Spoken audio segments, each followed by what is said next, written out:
জয়গুরু। সকলকে জানাই রানন্দিত জয়গুরু। পরম পূজ্যপাদ শ্রী শ্রী আচার্যদেব বললেন, কোন সময়টা তোমরা একেবারে অবসর, সেই সময়টা ঠাকুরের সঙ্গে যুক্ত করে দাও। দিনের ওই মুহূর্তকে তুমি সচেতনভাবে ঠাকুরের সাথে যুক্ত করো। এইভাবেই জীবনের সাথে ঠাকুরের একটা সম্পর্ক গড়ে তোলো। সেটাই তোমার জীবনটাকে পাল্টে দিতে পারবে। আমাদের পরম পূজ্যপাদ শ্রী শ্রী আচার্যদেব কি সুন্দর আমাদের ঠাকুরের কাজ করার সহজ পথ ধরিয়ে দিলেন।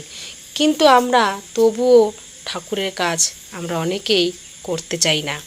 আমরা বিশাল বড় একটা বোঝা মনে করি। একটা বাড়ির সংসারের আমরা এত কাজ করি, এত খাটনির কাজ করি, আমাদের কিন্তু সেটা মনে হয় না কষ্টকর।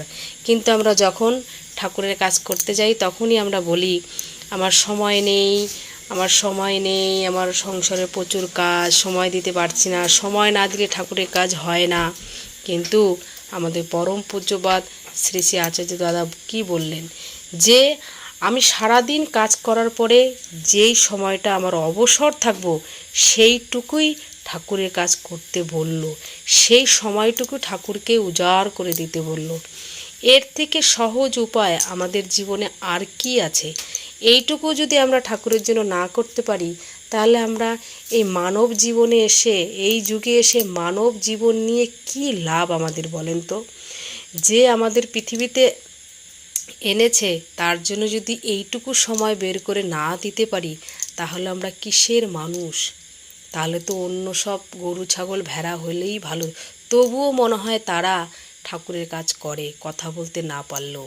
আর আমরা মানুষ হয়ে ঠাকুরের কাজ করতে গেলে অলস্য, দুনিয়ার অজুহাত, সময় নেই, কত কিছু আমরা বলি।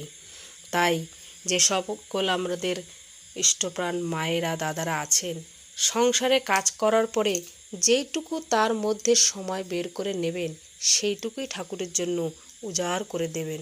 দেখবেন ভালো থাকবেন, আপনি ভালো থাকবেন, আপনার পাড়া প্রতিবেশী সবাই ভালো থাকবে।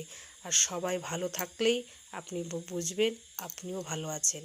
যদি কেউ ভালো না থাকে, তাহলে আপনি ভাববেন আমি ভালো নেই। সবাই ভালো থাকবেন, সুখে থাকবেন, আনন্দে থাকবেন ঠাকুরকে নিয়ে। এই প্রার্থনাই করি ঠাকুরের রাতুল শ্রীচরণে। জয় গুরু, জয় গুরু, জয় গুরু।